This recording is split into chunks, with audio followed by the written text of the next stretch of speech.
بسم اللہ الرحمن الرحیم۔ السلام علیکم ڈیئر اسٹوڈنٹس، امید ہے آپ لوگ ٹھیک ہوں گے اور آپ لوگوں کی زندگی خوشیوں کے ساتھ گزر رہی ہوگی۔ اور مزید کچھ اشعار کی تشریح کی خدمت میں حاضر ہو گیا ہوں، یا آپ لوگوں کی خدمت میں حاضر ہو گیا ہوں تاکہ آپ لوگوں کی خدمت کر سکوں اور آپ لوگوں کو کچھ نہ کچھ ٹرانسفر کر سکوں۔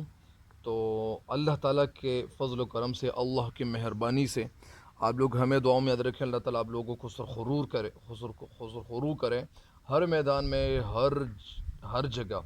اللہ تعالیٰ آپ لوگوں کو کامیابی سے ہمکنار کریں، اور اللہ تعالیٰ آپ لوگوں کو خوبصورت کامیابی اور ایک ایسی کامیابی سے اللہ تعالیٰ آپ کو ہمکنار کریں کہ آپ کو لوگ دیکھ کر حیران رہ جائیں۔ ٹھیک ہے، تو بڑھتے ہیں اگلے شعر کی تشریح کی طرف، لیکن میرے چینل کو سبسکرائب بھی کریں اور ساتھ ساتھ اس چینل کے لنکس کو بھی اپنے دوستوں کے ساتھ شیئر بھی کریں۔ تو مجھے امید ہے کہ آپ لوگ کبھی ناکام نہیں ہوں گے۔ ناکامی کا لفظ یہ کیا کریں، ناکامی کا لفظ اپنے ذہن کے رجسٹر سے، اپنے ذہن سے بالکل نکال کے رکھ دیں۔ آپ یہ لفظ اس کو بالکل خارج کر لیں کہ میں ناکامی کیا چیز ہے؟ ناکامی تو میں جانتا ہی نہیں ہوں، ناکامی تو میں بالکل جانتا نہیں ہوں کہ ناکامی کس کو کہتے ہیں۔ ناکامی کی جگہ کامیابی کا لفظ لکھ لیں، ٹھیک ہے۔ تو بڑھتے ہیں اگلے شعر کی تشریح کی طرف، لیکن اشعار کیا ہے؟ اشعار شعر کی جمع ہے۔ شعر کی معنی کیا ہے؟ شعر کا مطلب یہ ہے کہ شعر میں عقل کی بات، وہ شعر کسے کہتے ہیں؟ شعر کے معنی ہے یعنی شعور کی بات، وہ شعر جس میں عقل کی بات ہو، جس میں سمجھ کی بات ہو، جس میں دانائی کی بات ہو، جس میں فہم کی بات ہو، جس میں ادراک کی بات ہو۔ تو یہ سارے لفظ کیا ہے؟ یہ مترادف ہیں۔ تو اس کو کیا کہتے ہیں؟ اس کو شعر کہتے ہیں۔ شاعر وہ ہوتا ہے جس کے ذہن میں، یعنی شاعر وہ ہوتا ہے جو کیا کرتے ہیں، ان کو سمجھ کے حوالے سے باتیں لکھتے ہیں اور سمجھداری کے حوالے سے وہ بتاتے ہیں۔ تو بڑھتے ہیں اگلے شعر کی تشریح کی طرف آگے، تاکہ آپ لوگ ان سے استفادہ کریں، یعنی فائدہ اٹھائیں۔ میں اکثر شہر کے پرشور ہنگاموں سے اکتا کر سکون کی جستجو میں بیٹھ جاتا ہوں یہاں آ کر۔ میں اکثر یہاں شہر کے پرشور ہنگامے، پرشور کے معنی وہ جگہ جہاں شور ہو، ہنگامہ کسے کہتے ہیں؟ ہنگامہ کے معنی افراتفری، جہاں ہسلنگ اینڈ بسلنگ کا عالم ہو۔ اکتا کے معنی ہے بیزار ہو جانا، جستجو کے معنی ہے تلاش، گھوج اور جستجو۔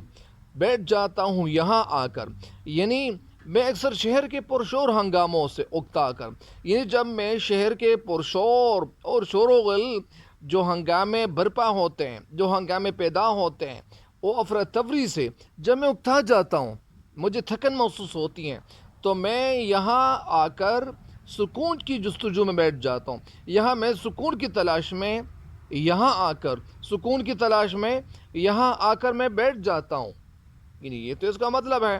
میں اکثر شہر کے پرشور ہنگاموں سے اکتا کر، یعنی میں اکثر شہر کے پرشور ہنگاموں سے اکتا کر سکون کی تلاش میں یہاں کر بیٹھ جاتا ہوں۔ تو اسی کی شعر کی تشریح مکمل ہو گئی ہے۔ ابھی وہ ایک شعر کی تشریح دو طریقوں سے میں کرتا ہوں۔ ایک شعر کی تشریح تو یہ ہے کہ شعر میں کہنا کیا چاہتے ہیں؟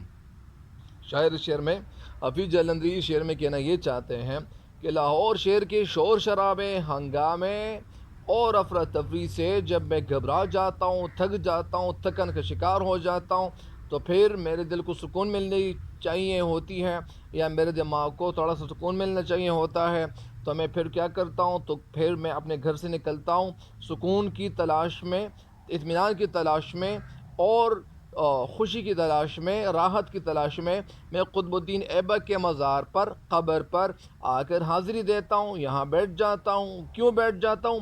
جہاں مجھے واقعی بڑا سکون ملتا ہے۔ تو جب میں بیٹھ جاتا ہوں مجھے بڑا سکون ملتا ہے۔ یہ شعر کی تشریح تو ہو گئی ہے۔ اگر میں ڈیٹیل کے ساتھ آپ کو سمجھانے کی کوشش کر لوں تو ڈیٹیل میں شعر کہنا کیا چاہتے ہیں؟ ڈیٹیل میں ہمیں شاعر یہ سمجھانا چاہتے ہیں کہ حفیظ جالندھری اس نظم میں، اسی طرح یعنی حفیظ جالندھری اس نظم میں کہنا کیا چاہتے ہیں؟ حفیظ جالندھری اس نظم میں مسلمانوں کے جو کارنامے تھے ان کے حوالے سے بات کرتے ہیں، انہوں نے ان کے حوالے سے بھی بات کی۔ ابھی کہنا کیا چاہتے ہیں؟ ابھی حفیظ جالندھری اس نظم سے، یا اسی طرح اسلامی جذبات اور مسلمانوں کے اندر جو جذبات ہے اور ملی غیرت کا جو اندازہ ہوتا ہے، ظاہری بات ہے کہ وہ بہت خوبصورت اشعار لکھے ہیں.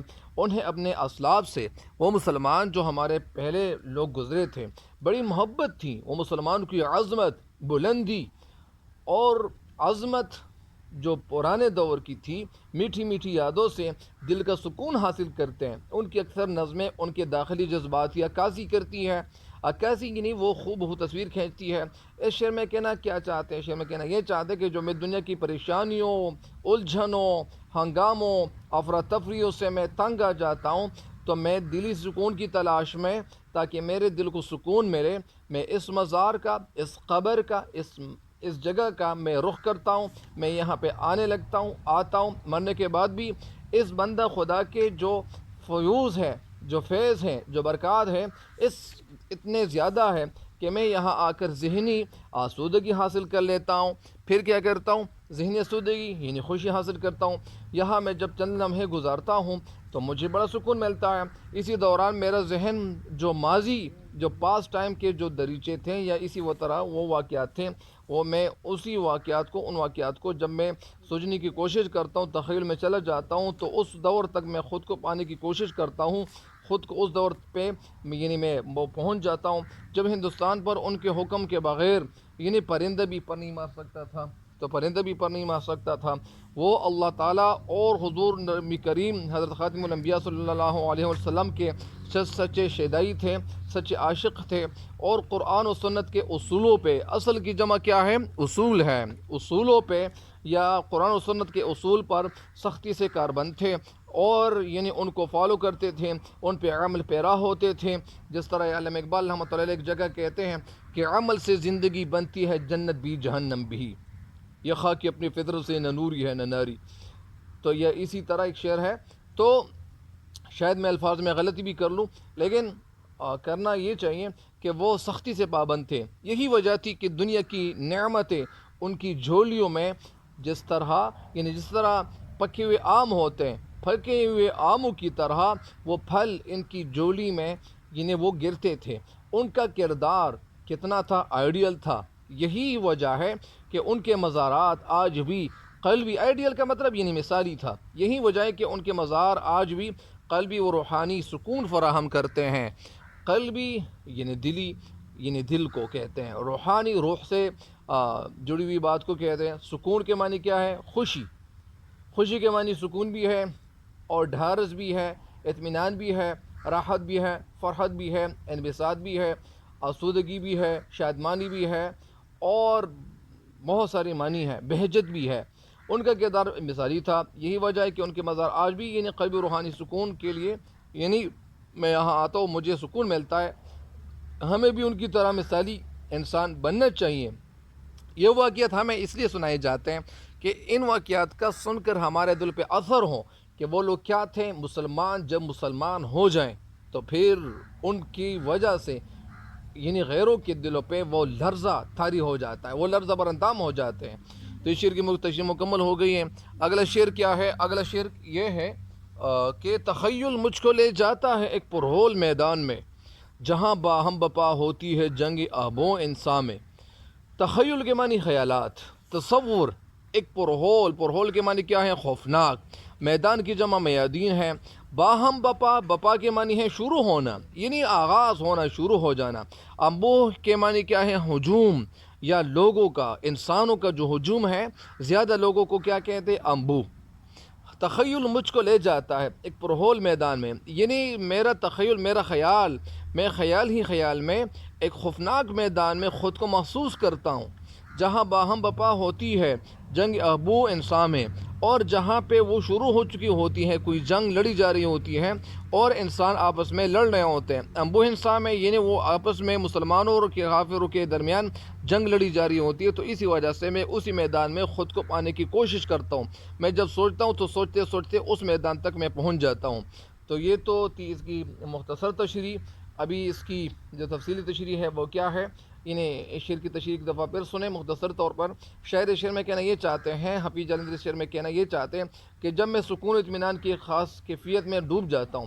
اگر آپ کو یہاں ایک بات اور بھی بتا دوں، وہ بات یہ ہے کہ جب آپ کسی شعر کی تشریح کرنا چاہتے ہو تو سب سے پہلے حفیظ جلندری کے حوالے سے، خیر وہ حوالہ شعر کے بعد بھی آپ یہ جملہ ایک دو جملے لکھ سکتے ہیں کہ حفیظ جالندھری اور ہمارے قومی ترانے کے شاعر بھی ہیں، انہوں نے یہ نظمیں بھی لکھی، وہ ہمارے ایک اچھے شاعر گزرے ہیں، ان کی جو شاعری تھی، ان کی شاعری میں بھی علامہ اقبال رحمۃ اللہ علیہ جیسے پیغام تھا، وہ بھی مسلمانوں کے اندر یعنی کچھ جز کو پوشیدہ ہوا، جو پوشیدہ جو صلاحیتیں تھیں، اسی طرح ان کو اجاگر کرنے کی کوشش کرتے تھے۔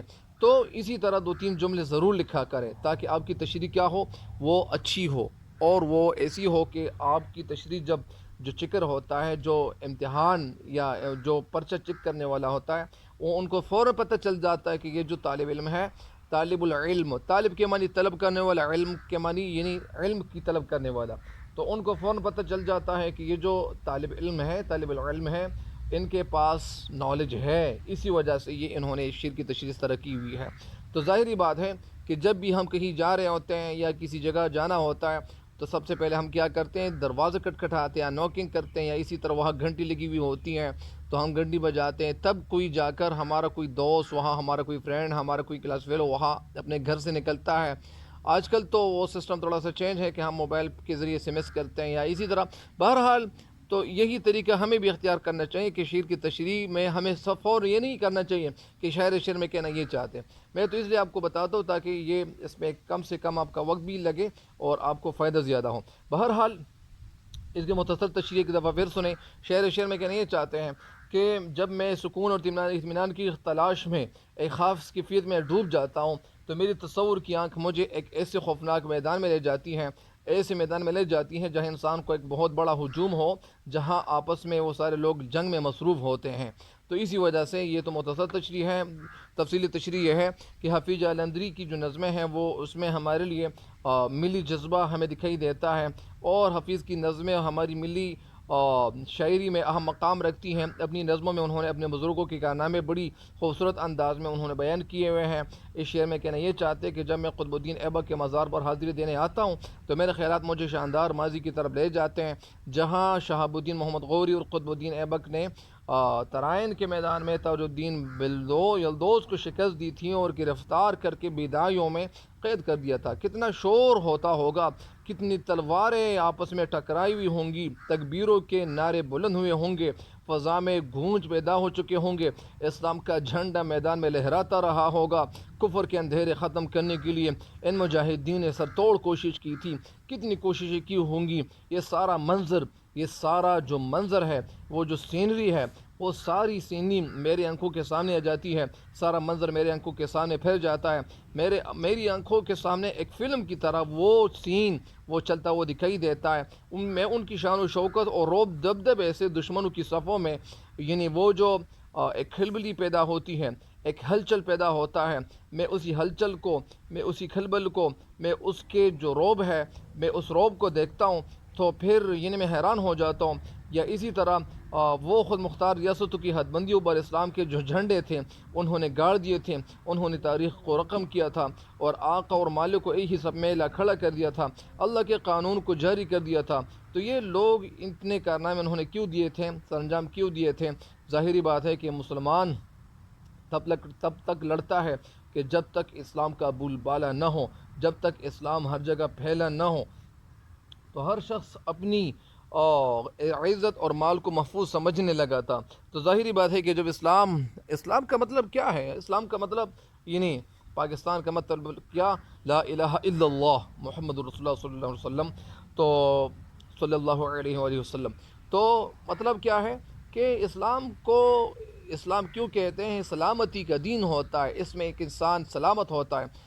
کبھی کبھار میں یہ سوچتا ہوں کہ جب ہم وضو بنا رہے ہوتے ہیں، وضو کر رہے ہوتے ہیں، آبدس بنا رہے ہوتے ہیں، تو ہمیں کیا یعنی جب ہم نیند سے بیدار ہو جاتے ہیں، کتنا خوبصورت طریقہ ہے جب ہم سب سے پہلے ہاتھ دھوتے ہیں، پھر یعنی منہ میں پانی ڈالتے ہیں، پھر ناک کو صاف کرتے ہیں، پھر چہرے پہ یعنی 3 بار ہم یعنی پانی ہم کیا کرتے ہیں، پانی سے اپنے چہروں کو دھوتے ہیں۔